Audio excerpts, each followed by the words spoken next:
The late afternoon sun hung low over the sprawling city, casting long shadows across the bustling sidewalks. Among the sea of faces, Jason Grant strode purposefully, his designer shoes clicking against the concrete. His tailored navy suit and platinum cufflinks announced his wealth and success to anyone paying attention, though his sharp, brisk walk suggested a man who had little patience for distractions. "Make sure the acquisition is finalized by tomorrow." Jason barked into his phone, his tone clipped. "Delay is not an option. We need results now." His assistant's hurried voice responded through the earpiece, but Jason barely registered it as he sidestepped a cluster of tourists gawking at a street performer. His entire life was a carefully planned routine, every second accounted for, every move calculated. Yet today, something unexpected stopped him in his tracks. A faint sound drifted through the air, a soft hum that broke through the city's cacophony. Jason paused, his brow furrowing as he looked around. The melody felt oddly familiar, tugging at something buried deep in his mind. It was coming from a young boy sitting cross-legged on the sidewalk, his head bowed over a piece of paper. Jason's gaze lingered on the child. He couldn't have been older than 8 or 9. His oversized sweatshirt was tattered, and his sneakers were so worn that his toes nearly poked through the fabric. Surrounding him was a small collection of drawings arranged neatly on the ground. They depicted cityscapes, animals, and people, each rendered with surprising skill for a child so young. The boy's lips moved silently, humming the melody that had caught Jason's attention. For reasons he couldn't explain, the tune sent a shiver down his spine. Jason recognized it. A lullaby. A tune he hadn't heard in years. But why would this boy know it? The thought made him uneasy. "Sir," his assistant's voice jolted him back to the present. "Are you still there?" Jason shook his head as if clearing cobwebs. "Yes, I'll call you back." He ended the call without waiting for a reply and hesitated before approaching the boy. "Excuse me," Jason said, his voice unintentionally sharp. The boy flinched and looked up, his wide brown eyes filled with a mixture of surprise and caution. "Yes, sir." Jason gestured at the drawings. "Did you make these?" The boy nodded, his small hands tightening around his pencil. "Yes, sir." "There? Good," Jason said, awkwardly. He wasn't sure why he was standing here, engaging with a child he'd never met before. He pointed at one drawing, a sketch of a man and a boy sitting under a tree. The man in the picture bore an uncanny resemblance to Jason himself, with the same sharp jawline and tailored suit. "What's this?" The boy hesitated, as if unsure whether to answer. I just draw what I imagine sometimes," he said softly. Jason frowned. The answer didn't satisfy him, but he had no time to linger. He reached into his wallet, pulled out a $50 bill, and handed it to the boy. "For your work." The boy's eyes widened in astonishment. "Thank you, sir," he said, his voice barely above a whisper. Jason nodded curtly and turned to leave, but as he walked away, the boy's humming resumed, and the sound clung to him like a shadow. That lullaby. Why did it feel so personal? A glimpse of the past. Jason tried to push the encounter out of his mind, but the boy's humming and those strikingly familiar drawings lingered with him throughout the day. That night, alone in his penthouse overlooking the city, he poured himself a glass of scotch and sat by the window. The lullaby came unbidden to his mind again. It wasn't just familiar. It was intimate. A song he used to sing himself long ago. He took a deep breath, trying to banish the memories threatening to surface.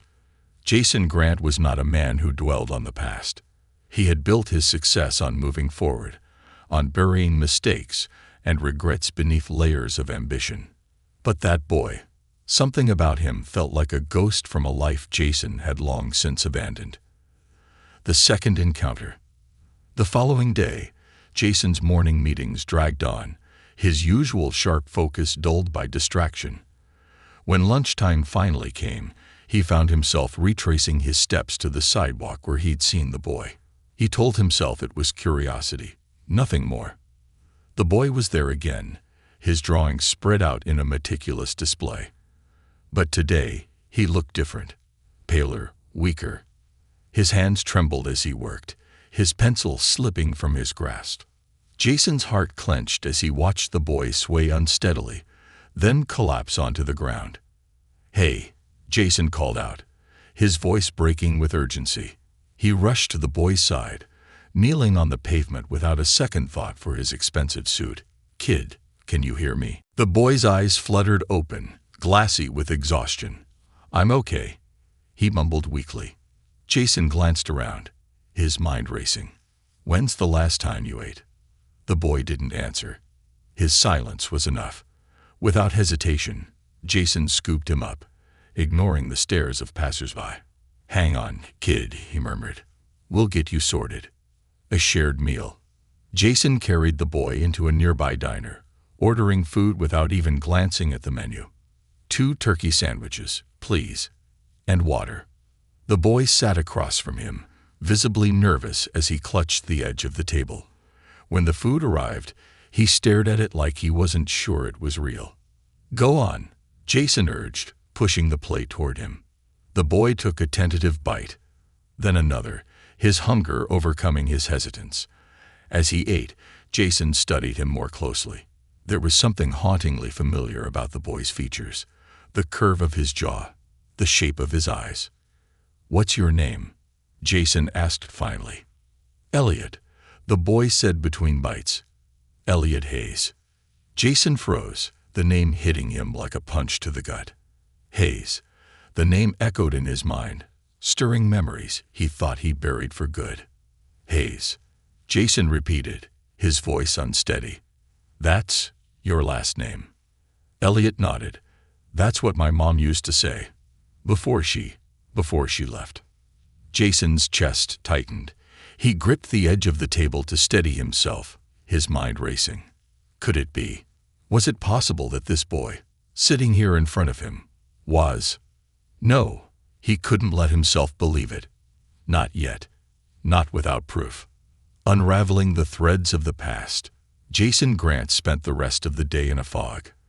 After leaving the diner, he had walked Elliot back to a shelter the boy reluctantly called home, though the thought of dropping him off there left a sour taste in Jason's mouth. The building was a dilapidated structure that reeked of neglect. The paint peeled from its walls, and the lobby felt cold and unwelcoming.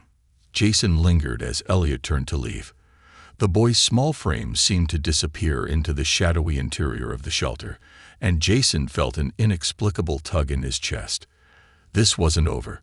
It couldn't be. The investigator. Back at his office, Jason sat at his desk, staring at the sleek, minimalist design of his workspace. The polished wood felt cold under his hands. In front of him was a business card, Angela Mercer, private investigator. Jason had worked with Angela before, usually on background checks for potential business partners or vetting acquisitions. Today, the stakes felt much higher. He dialed her number, his fingers hesitating slightly before hitting call. Angela Mercer, a calm, professional voice answered.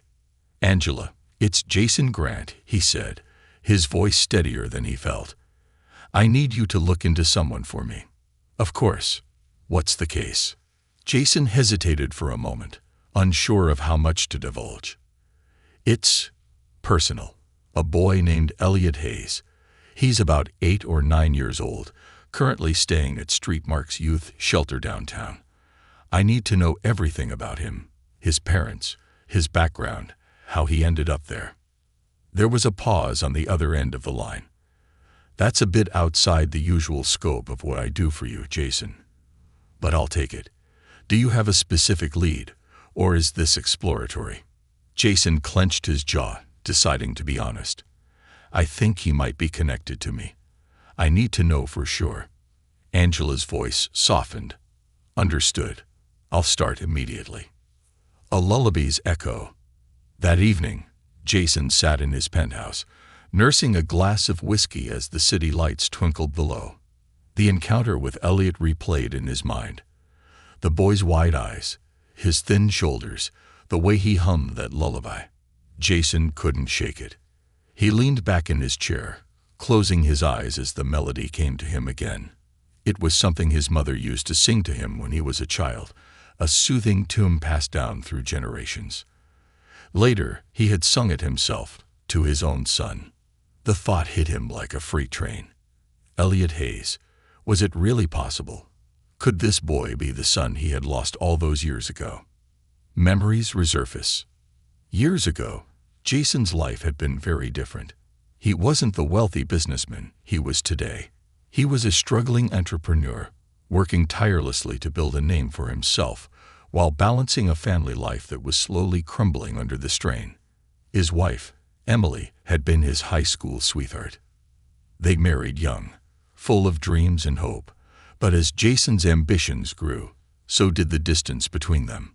Their arguments became more frequent, fueled by Jason's long hours and Emily's growing resentment of his absence. Then, one day, it all came crashing down.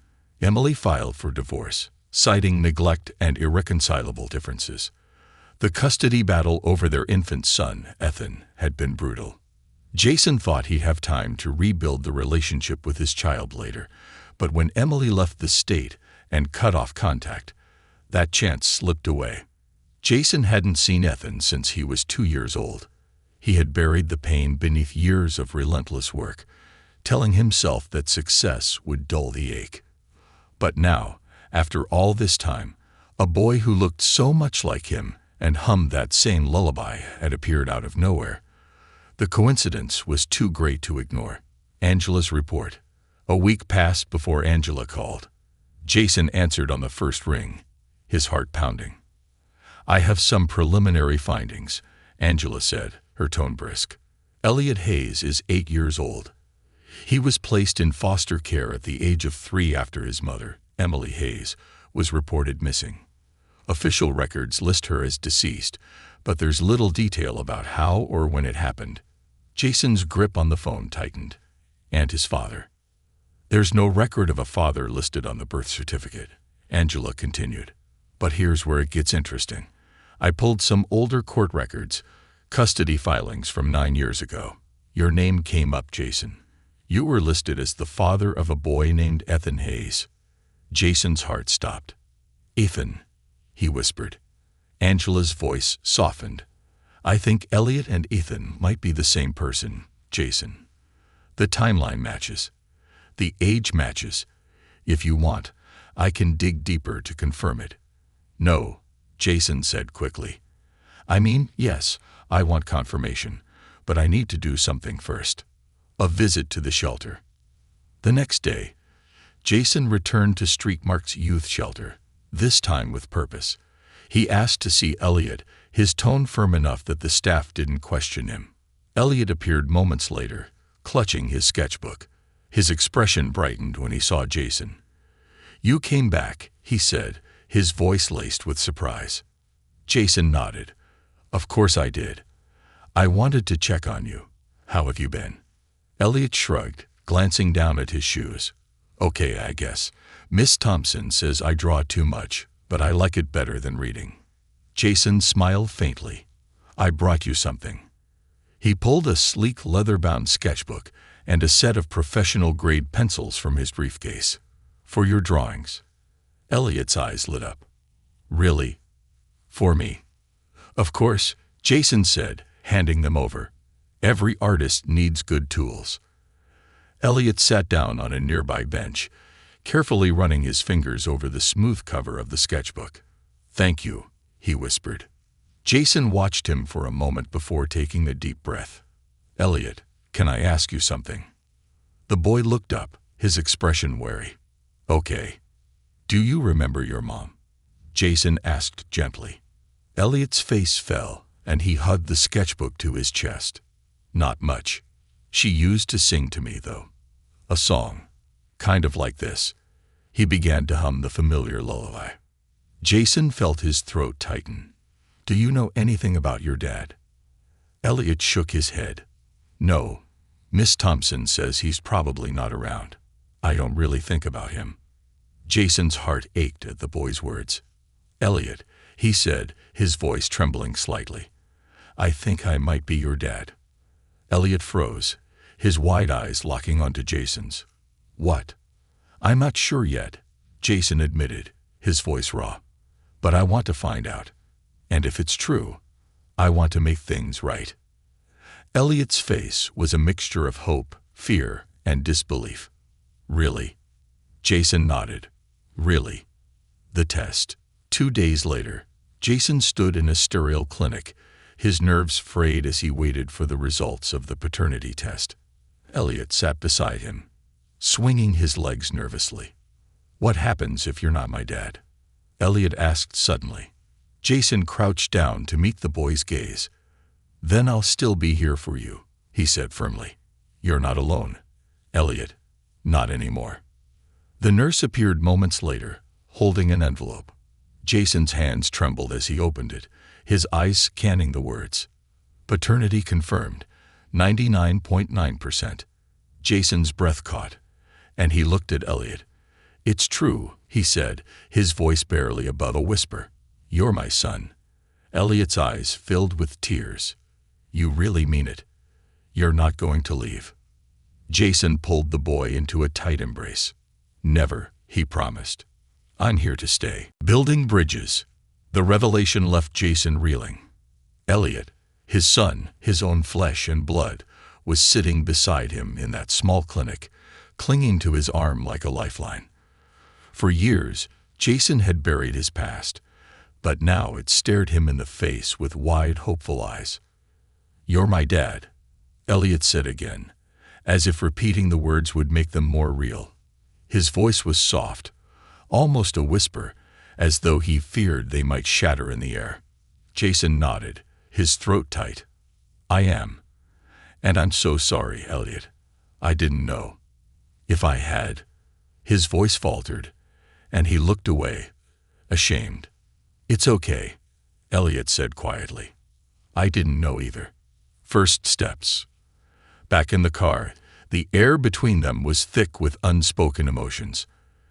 Elliot clutched his sketchbook, his fingers tracing invisible patterns on the cover. Jason stole glances at him as he drove, struggling to find the right words. Elliot, Jason began cautiously, I want to make sure you're safe and happy from now on. You don't have to stay at the shelter anymore. You can come live with me. Elliot's eyes widened, and he turned to face Jason fully. Live with you? Like, in your house? Jason smiled faintly. Yeah. It's not much of a house. It's an apartment, but there's plenty of space. You'll have your own room, your own bed, and I'll be there. For a moment, Elliot said nothing. Then, his voice trembling, he asked, What if I mess it up? What if you change your mind? Jason's heart broke at the question. He pulled the car to the side of the road, turning to face his son. Listen to me, Elliot. I'm not going anywhere. You're my son, and that's not going to change. I know it's going to take time for us to figure all this out, but I'm here for you. Always. Elliot nodded slowly, his eyes glistening. Okay, he whispered. A new beginning. The following day, Jason brought Elliot to his penthouse for the first time. The elevator ride was silent, save for the faint hum of the machinery as they ascended. When the doors slid open, Elliot gasped. The penthouse was enormous, with floor-to-ceiling windows that offered a breathtaking view of the city skyline. The furnishings were sleek and modern, the kind of luxury Elliot had only seen in magazines. Yet despite its grandeur, the space felt cold and impersonal, more like a showroom than a home. This is where you live? Elliot asked, his voice filled with awe and a hint of disbelief. Jason chuckled nervously. Yeah, it's a bit much, I know, but it's home. And now, it's yours too. Elliot stepped inside hesitantly, his eyes darting around the room. He clutched his sketchbook tightly, as though it were a shield. Where's my room? He asked softly. Jason led him down a hallway to a guest room. It was spacious with a large bed, a desk, and a walk-in closet. It's kind of plain right now, Jason admitted, but we can decorate it however you want. Posters, furniture, anything. This is your space." Elliot walked inside, running his hand along the edge of the desk. "I've never had my own room before," he said, his voice tinged with wonder. Jason felt a pang of guilt. "Well, now you do," he said firmly. "You deserve it." Adjusting to family life. The days that followed were an adjustment for both of them. Jason, who was used to spending his evenings buried in work, now found himself navigating the unfamiliar territory of parenthood.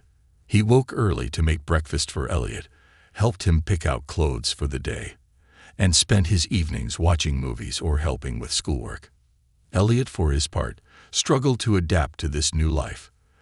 The penthouse was a far cry from the shelter, and while he appreciated the comfort and security, it often felt overwhelming.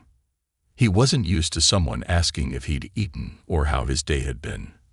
Trust didn't come easily to him, and though he tried to hide it, Jason could see the fear in his eyes, the fear that this was all temporary. One evening, as they sat together on the couch, Elliot turned to Jason, his brow furrowed. "Why are you doing all this?" he asked suddenly.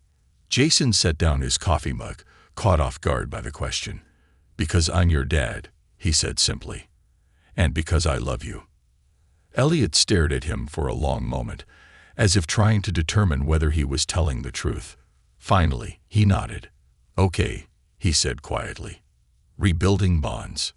Jason wasn't the only one adjusting to this new dynamic. He had reached out to Emily's family, Elliot's maternal grandparents, hoping to reconnect on Elliot's behalf. The call was tense at first. Emily's parents harbored resentment toward Jason for how the marriage had ended. But when they heard about Elliot, their hostility softened. "I'll do whatever it takes to make this right," Jason told them. "I'd want him to have a relationship with all of us." A week later, Jason and Elliot met Emily's parents at a nearby park. Elliot was nervous, clinging to Jason's side as they approached the bench where his grandparents waited. The older couple rose to their feet, their faces lighting up at the sight of Elliot. "Elliot," his grandmother said, her voice trembling. "You look just like your mother." Elliot hesitated before stepping forward. "Hi," he said shyly. His grandfather crouched down to his level, his eyes moist. "It's so good to see you, kiddo." Jason watched as Elliot slowly opened up to them, sharing stories about his drawings in school. It was a small step, but an important one. The first family outing. Jason decided to take Elliot on their first real outing as father and son, a trip to the local art museum. Elliot was ecstatic, his eyes lighting up as they wandered through the galleries. He carried his sketchbook with him, stopping every few minutes to jot down ideas or copy elements of the artwork he admired. At one exhibit, Elliot paused in front of a massive painting depicting a bustling city street. The vibrant colors and intricate details seemed to capture his imagination. "I want to draw like that someday," he said, his voice filled with determination. "You can," Jason said, placing a hand on his shoulder. "And I'll be here to help you every step of the way." Elliot looked up at him, a small smile playing on his lips. "Thanks, Dad." The words hit Jason like a tidal wave. It was the first time Elliot had called him Dad, and it filled him with a warmth he hadn't known he was missing. The past resurfaces. That evening, after Elliot had gone to bed, Jason sat in his office, reviewing files Angela had sent him about Elliot's time in the foster system. The reports were harrowing, detailing neglect and mistreatment in several of the homes Elliot had been placed in. One file, in particular, stood out, a note about Elliot running away from a foster home known for its abusive practices. Jason's hands clenched into fists as he read the accounts, anger boiling within him. He closed the file and leaned back in his chair, his mind racing. He had failed Elliot once by not being there when he needed him most. He couldn't fail him again. Whatever it took, Jason was determined to give his son the life he deserved. Shadows of the past. Jason Grant had built his life on control. Control over his business empire, his image, and every detail of his carefully orchestrated schedule. But with Elliot in his life, control felt like a fleeting concept. Now his world was messy, unpredictable, and strangely fulfilling. But not all of Elliot's past could be swept under the rug. The foster care files Jason had read the night before haunted him. The descriptions of mistreatment, the cold clinical language used to describe Elliot's time in the system, it enraged him. And beneath the anger was guilt, a deep gnawing guilt that he hadn't been there to protect his son when he needed it most. Jason couldn't change the past, but he could make sure those who had hurt Elliot faced consequences. Facing the system. The next morning, Jason found himself in a conference room at the headquarters of the city's child welfare agency. Across the table sat a social worker, her demeanor professional but guarded. Beside her was Angela Mercer, the private investigator Jason had hired, flipping through her meticulously organized file.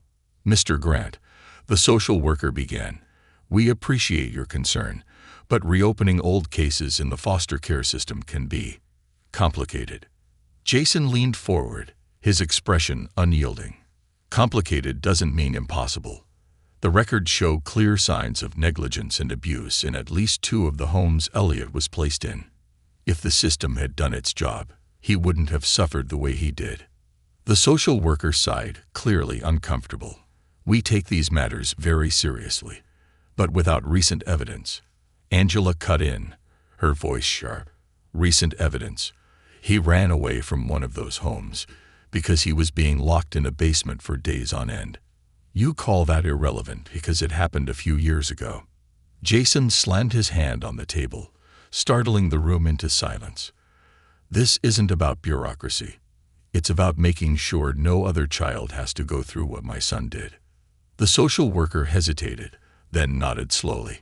"I'll escalate this to my supervisor, but I can't promise immediate action." "You'll escalate it today," Jason said firmly, "and I'll be following up." Breaking down walls. Back at the penthouse, Elliot was in his room, working on a new drawing.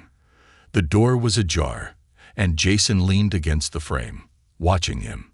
The boy was focused, his pencil moving deftly across the page. "What are you working on?" Jason asked, stepping inside. Elliot looked up and smiled faintly. "It's for you." He turned the sketchbook around to reveal a drawing of Jason's office. The details were intricate. His desk, the skyline visible through the windows, even the coffee mug Jason always kept nearby. Jason's throat tightened. "Elliot, this is incredible." The boy's cheeks reddened, and he shrugged. "I thought maybe you'd like something for your office. You don't have much art in there." Jason crouched beside him, placing a hand on his shoulder. "I love it. And it'll go on the wall, right where everyone can see it." Elliot beamed, and for the first time, Jason saw a glimpse of confidence in his son, a spark that had been missing when they first met. An unexpected encounter. Later that week, Jason took Elliot out for ice cream after school. They were seated at a small outdoor table, laughing as Elliot recounted a funny story from class, when Jason noticed a man across the street staring at them. The man's face was thin and weathered, his clothes worn. Jason's stomach dropped as he recognized him. Martin Warner, one of Elliot's former foster parents. Jason's grip tightened on his ice cream cone, and he immediately moved closer to Elliot. "Stay here," he said, his voice low but firm. "Dad." Elliot looked up, confused. Jason forced a reassuring smile. "It's fine. Just finishing up." He crossed the street quickly, his eyes locked on Warner. The man noticed him and started to walk away, but Jason grabbed his arm. "We need to talk," Jason said through gritted teeth. Warner sneered. "I don't know you." "You know my son," Jason shot back. "Elliot." Warner froze for a moment before a smirk crept onto his face. The runaway. Didn't think he'd survive out there. Jason's fist clenched, but he forced himself to stay calm. "You abused him, locked him in a basement, neglected him and the other kids in your care. And now I'm making it my mission to see you held accountable." Warner's smirk faltered, but he quickly recovered. "You can't prove anything." Jason stepped closer, his voice low and dangerous. Maybe not yet, but I have resources you can't imagine. And I'll make sure the authorities do their job this time." Warner muttered something under his breath and hurried away, disappearing into the crowd. Jason stood there for a moment, his heart pounding, before returning to Elliot. "Who was that?" Elliot asked, his voice small. Jason hesitated, then knelt to meet his son's eyes. "Just someone who doesn't matter anymore. You're safe, Elliot. I won't let anyone hurt you again." Elliot nodded, though Jason could see the unease lingering in his expression. A new chapter. Over the next few weeks, life began to settle into a rhythm.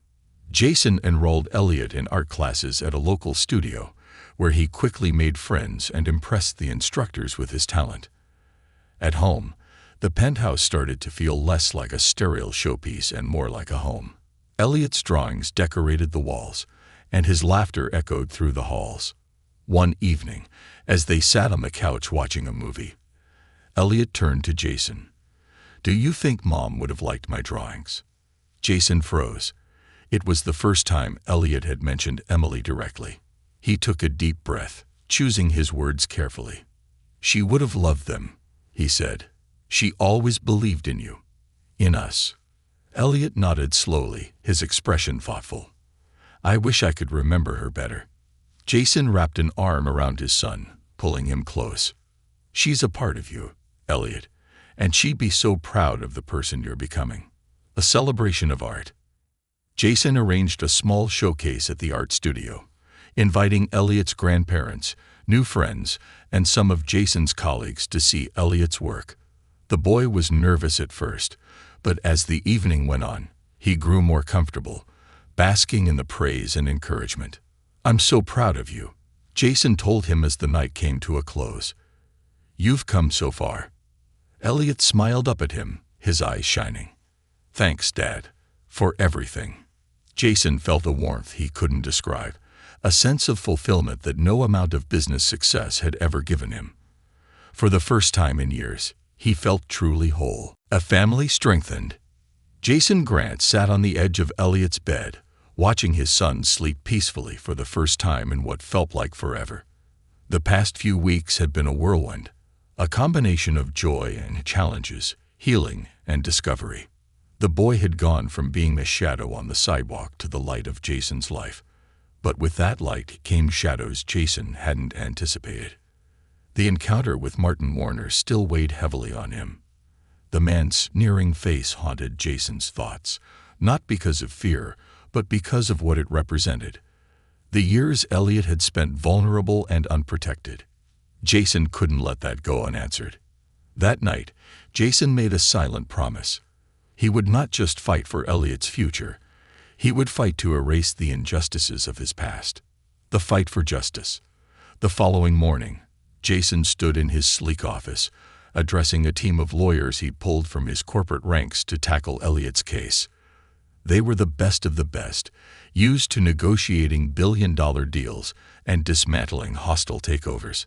Now their focus was a single mission: to bring Elliot's abusers to justice.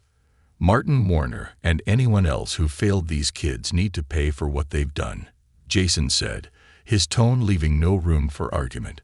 "I want every foster home he was affiliated with investigated. Find the records. Interview the children who lived there. Whatever it takes." One of the lawyers, a sharp-eyed woman named Clara, raised a hand. "We'll need testimonies, especially from Elliot. Are you prepared for him to go through that process? It won't be easy." Jason hesitated. The thought of Elliot reliving those traumatic memories made his stomach churn. But he also knew the boy's strength. "We'll take it one step at a time," he said firmly. "But this ends now." A difficult conversation. Later that evening, Jason sat down with Elliot in the living room. The boy was busy sketching, his pencil moving across the page with practiced ease. Jason waited for a pause before speaking. "Elliot," he began gently, "there's something I need to talk to you about." Elliot looked up, his brow furrowed. "What is it?" Jason hesitated, then took a deep breath. "Remember the man we saw near the ice cream shop? Martin Warner?" Elliot's expression darkened, and he nodded slowly. "I've been working with some lawyers to make sure he, and anyone else who hurt you, can't do it to anyone else. But they'll need to know what happened. They might need to hear it from you." Elliot's grip on his pencil tightened, and for a moment, Jason thought he might shut down. But then the boy surprised him. "Okay," Elliot said quietly. "If it helps other kids, I'll do it." Jason felt a swell of pride and sorrow all at once. "You're brave, Elliot," he said, placing a hand on his son's shoulder. "And I'll be right there with you, every step of the way." Revisiting the past. The next week, Jason and Elliot visited the law firm's office for the first interview. Clara, the lead lawyer, greeted Elliot warmly, kneeling to his level and explaining everything in simple terms. "This is a safe space," she said.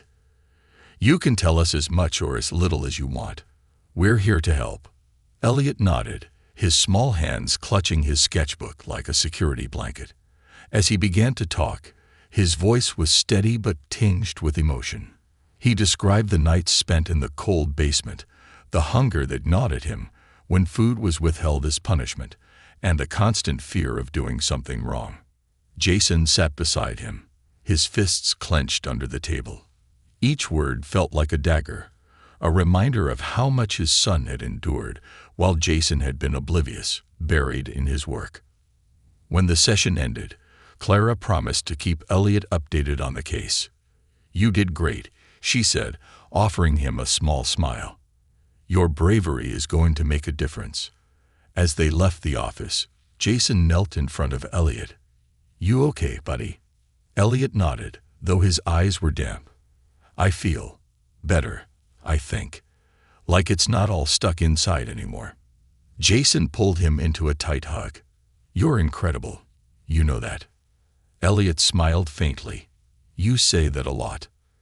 "That's because it's true," Jason replied, ruffling his hair. A new bond. Back at the penthouse, Jason decided it was time for a break from the heaviness of the day. He ordered Elliot's favorite pizza and pulled out a board game they'd picked up recently. The two of them laughed and joked as they played, the tension from earlier slowly fading. As the night wore on, Elliot grew more comfortable, his guard dropping. "Dad," he said suddenly, his voice thoughtful, "why didn't you come looking for me before?" Jason froze, the question cutting deep. He set down his game piece and met Elliot's gaze. "I didn't know," he admitted, his voice thick with regret. "I didn't know your mom was gone, or that you needed me. But that's not an excuse. I should have been there for you, and I wasn't. I'm so sorry for that." Elliot studied him for a long moment, then nodded. "But you're here now," he said simply. "That's what matters." Jason felt a lump rise in his throat, and he reached across the table to squeeze Elliot's hand.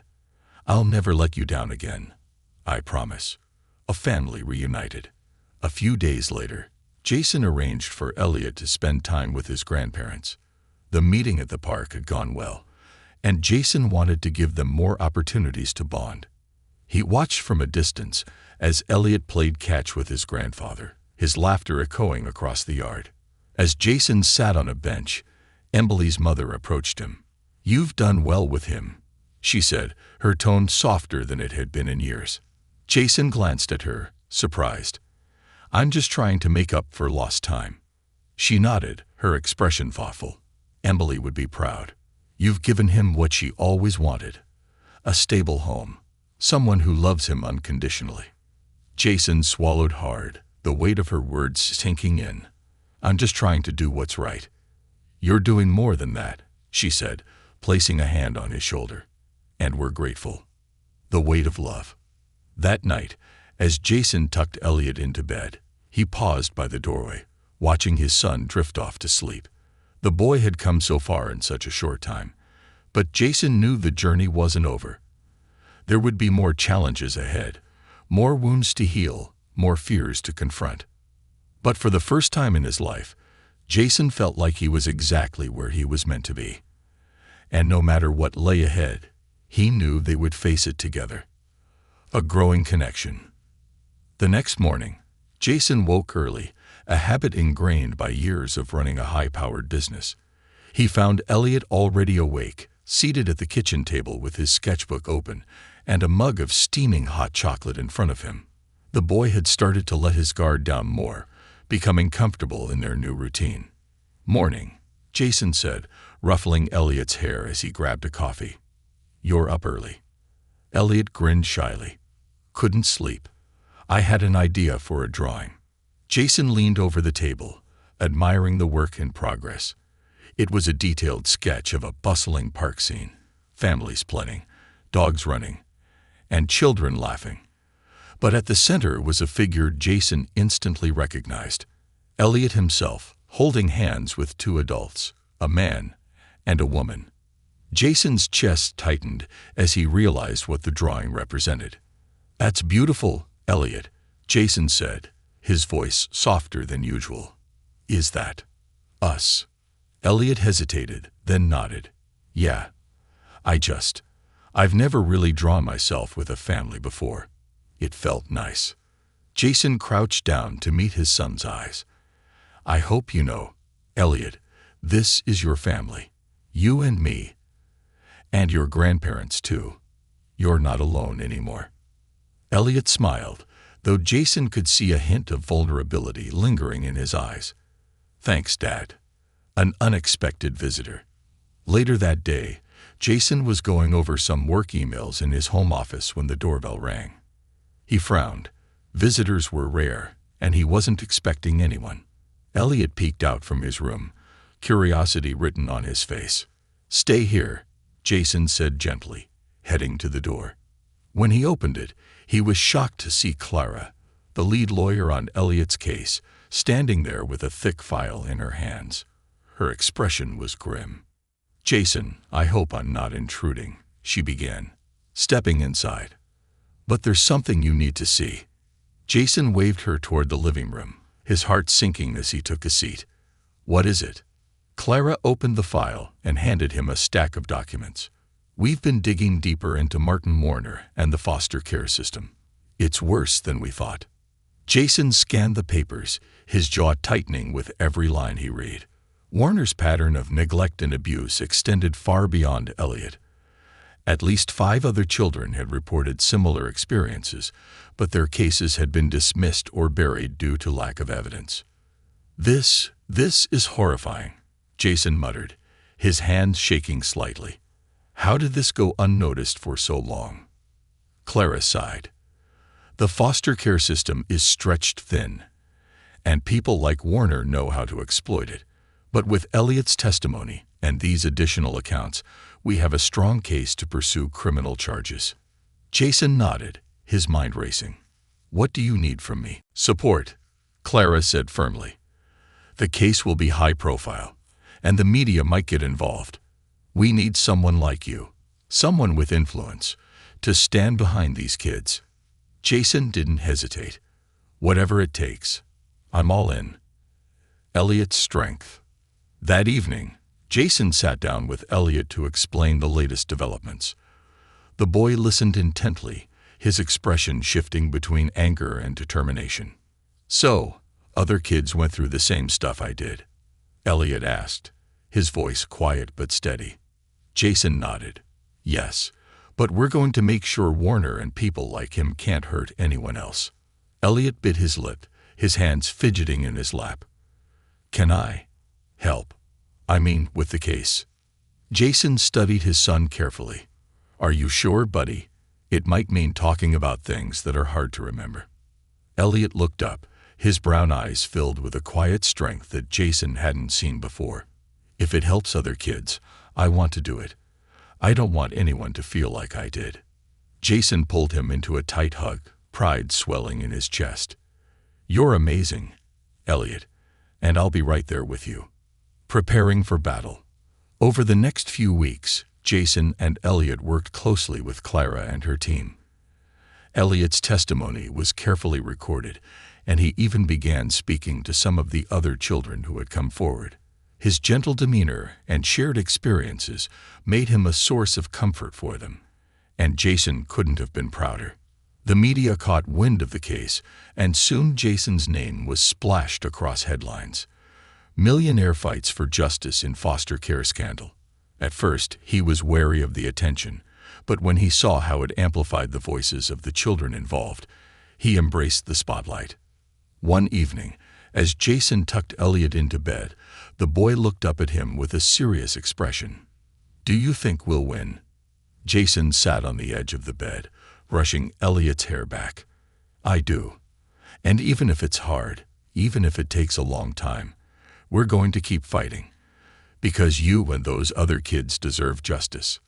Elliot nodded, a small smile tugging at his lips. "Thanks, Dad, for believing in me." Jason's chest tightened with emotion. "Always, kiddo. Always." A public stand. The day of the first court hearing arrived, and Jason was determined to show his support for Elliot and the other children. He stood beside his son as they entered the courthouse, flanked by Clara and her legal team. The media swarmed them, cameras flashing and reporters shouting questions, but Jason kept his focus on Elliot. Inside, Elliot's testimony was powerful. He spoke clearly and honestly, his voice steady despite the weight of his words. As Jason listened, he felt an overwhelming mix of pride and heartbreak. His son's resilience was extraordinary, but it was a resilience born from pain, a pain Jason wished he could have shielded him from. When Elliot finished, the courtroom was silent for a moment before the judge thanked him for his courage. Jason reached over and squeezed his son's hand, whispering, "You were incredible." A moment of hope. That evening, back at the penthouse, Jason and Elliot sat on the couch, eating popcorn and watching a movie. The atmosphere was lighter, the tension of the day beginning to fade. "Do you think Warner will go to jail?" Elliot asked, his tone hopeful. Jason nodded. "I do. It might take time, but we're going to make sure justice is served." Elliot smiled, leaning against Jason's side. "I'm glad you're my dad." Jason's throat tightened, and he wrapped an arm around his son. "I'm glad you're my son." As the credits rolled, Jason looked down at Elliot, who had fallen asleep against his shoulder. He felt a sense of peace he hadn't known in years, a peace that came from knowing he was exactly where he was meant to be, doing what mattered most. Redemption and renewal. The courtroom was packed, the air heavy with anticipation as the judge prepared to deliver the verdict. Jason sat in the front row, his hand resting protectively on Elliot's shoulder. The boy was quiet, his sketchbook clutched tightly in his lap, a silent source of comfort as they waited. Martin Warner sat across the aisle, his face pale but defiant. Jason's jaw tightened as he stared at the man who had caused so much pain, not just to Elliot, but to countless other children. The testimonies had been damning, the evidence overwhelming, but until the judge spoke, nothing felt certain. "All rise," the bailiff called, and everyone stood. The judge adjusted her glasses, her voice firm as she addressed the court. "After reviewing the evidence and hearing the testimonies, this court finds Martin Warner guilty of multiple counts of child endangerment, neglect, and abuse." A collective gasp rippled through the room, followed by murmurs of relief. Jason exhaled a breath he hadn't realized he was holding. Beside him, Elliot's grip on the sketchbook loosened, his shoulders relaxing for the first time that day. As Warner was led out of the courtroom in handcuffs, Jason turned to Elliot. "It's over," he said softly. "You did it." Elliot nodded, a small but genuine smile breaking across his face. "We did it." A celebration of healing. That evening, Jason hosted a gathering at the art studio where Elliot had been taking classes. It wasn't just a celebration for Elliot, but also for the other children who had testified, their families, and the community that had rallied behind them. The walls of the studio were lined with artwork, much of it created by the children who had been part of the case. Elliot's drawings took center stage, including his now famous depiction of a family holding hands, a piece that had been featured in media coverage of the trial. Jason watched as Elliot moved through the room, his confidence growing with each interaction.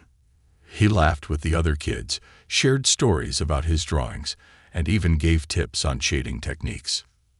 At one point, Clara approached Jason with a glass of champagne in hand. "You've done something remarkable here," she said, her tone warm. "This isn't just about the case. It's about giving these kids a future." Jason smiled, glancing at Elliot. "I can't take all the credit. That boy has more strength than anyone I've ever met." Clara nodded. "He's lucky to have you." "I'm the lucky one," Jason replied. A new beginning. The weeks that followed were a whirlwind of change. With the trial behind them, Jason and Elliot focused on building their new life together. Jason worked less, dedicating more time to being a father. He restructured his company to allow for more flexibility, handing off some responsibilities to trusted executives. Elliot thrived in his art classes, his talent growing with each passing day. One afternoon, Jason surprised him with news that the studio wanted to feature one of his pieces in an upcoming gallery showcase. "Really?" Elliot asked, his eyes wide with disbelief. Jason grinned. "Really? They love your work, and so do I." Elliot threw his arms around Jason, hugging him tightly. "Thanks, Dad, for everything." Reconnecting with the past. One sunny Saturday, Jason took Elliot to visit Emily's grave. It was a quiet spot, shaded by tall oaks, with a simple headstone that bore her name and the words, "Beloved Mother." Elliot knelt by the grave, placing a small bouquet of wildflowers at its base. "Hi, Mom," he said softly. "I wish I could remember you better, but Dad's been telling me stories. I think you'd like the drawings I've been doing. Maybe I got that from you." Jason stood a few steps behind, giving Elliot the space he needed. His chest tightened as he listened to his son's quiet words, a mix of pride and sorrow swelling within him. After a moment, Elliot turned to Jason. "Do you think she's proud of us?" Jason crouched beside him, placing a hand on his shoulder. "I know she is. She'd be so proud of the person you've become." Elliot smiled, brushing away a stray tear. "I hope so." A family solidified. As the months passed, the bond between Jason and Elliot deepened. Their home was no longer the cold, impersonal penthouse it had once been. It was filled with laughter, art supplies scattered across the dining table, and the comforting routine of shared meals and bedtime stories. One evening, as they were cleaning up after dinner, Elliot looked up at Jason. "Can I ask you something?" "Of course," Jason said, drying a plate. "Do you think we could maybe adopt a dog?" Elliot's voice was hesitant, as if he wasn't sure he was asking for too much. Jason chuckled, setting the plate down. "A dog, huh? I think that sounds like a great idea." Elliot's face lit up. "Really?" "Really," Jason said, ruffling his hair. "We'll go to the shelter this weekend and find one. But you're in charge of picking up after it." Elliot laughed. "Deal." A legacy of love. A year after the trial, Jason and Elliot stood together at a ribbon-cutting ceremony for the Elliot Hayes Art Center, a community space dedicated to fostering creativity in underprivileged children. The project had been Jason's way of turning their shared pain into something meaningful, a place where kids like Elliot could find hope and healing through art. Elliot had been nervous about speaking at the event, but as he stood before the crowd, he spoke with confidence. "Art helped me when I didn't think I had anything else," he said. "It gave me a way to express myself, to dream, and to heal. I hope this center can do the same for other kids. Thank you, everyone, for believing in this." The applause was thunderous, and Jason couldn't have been prouder. He wrapped an arm around Elliot's shoulders, whispering, "You're amazing." Elliot grinned up at him. "I learned from the best." A father's promise. That evening, as they sat on the couch looking through photos from the event, Jason turned to Elliot. "You've changed my life, you know that." Elliot tilted his head, curious. "How?" Jason smiled, his voice filled with emotion. "You reminded me what really matters. Not the money or the business, but family. And I promise, I'll always put you first." Elliot leaned against him, a contented smile on his face. "I'm glad we found each other, Dad." "Me too, buddy," Jason said, wrapping an arm around him. "Me too." As they sat together, the city lights twinkling outside the window, Jason felt an overwhelming sense of peace. Their journey hadn't been easy, but it had been worth it. Together, they had turned pain into purpose, loss into love, and broken pieces into something whole. For the first time in years, Jason knew he wasn't just a man chasing success. He was a father, and that was his greatest achievement. The power of forgiveness. The morning after the ribbon-cutting ceremony for the Elliot Hayes Art Center, Jason woke to the smell of pancakes. Surprised, he stepped into the kitchen to find Elliot at the stove, standing on a stool with a spatula in hand. The boy's face lit up when he saw Jason. "Morning, Dad," Elliot said proudly, flipping a pancake. "I wanted to make breakfast for you." Jason chuckled, his heart swelling with pride. "Looks like I taught you well. What's the occasion?" Elliot shrugged, a shy smile spreading across his face. "Just wanted to say thanks. For everything." Jason walked over and ruffled Elliot's hair. "I'm the one who should be thanking you, kiddo. You've given me more than I could ever repay." A surprise reunion.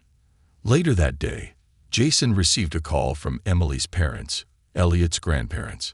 They were eager to spend more time with their grandson and had planned a small family gathering at their home. Jason agreed, thinking it would be good for Elliot to deepen his connection with them. The visit was a mix of nostalgia and hope. The house was filled with reminders of Emily, photos of her as a child, keepsakes from her life. Elliot explored the home with wide eyes, soaking in the pieces of his mother he'd never had the chance to know. At one point, Emily's mother led Elliot to a small chest in the corner of the living room. "This was your mom's," she said softly. "She kept all her favorite things here." Elliot opened the chest carefully, finding old sketchbooks, letters, and a small stuffed animal, a rabbit with worn fur. He picked it up, cradling it in his hands. "She used to call him Mr. Flopsy," Emily's father said, his voice tinged with emotion. "She took him everywhere." Elliot hugged the stuffed rabbit tightly. "I think I'll take him everywhere too." Jason watched from across the room, tears pricking his eyes. This was a connection he had never been able to give Elliot, a link to his mother's love, a new family tradition. As the weeks turned into months, Jason and Elliot began creating new traditions together. Sunday mornings became their pancake time, where Elliot perfected his cooking skills.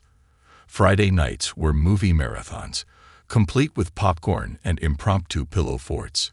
And every Wednesday they visited the art center, where Elliot helped younger children with their projects. One Wednesday evening, as they were leaving the center, Elliot tugged on Jason's sleeve. "Dad, can we stop by the park? I want to draw something."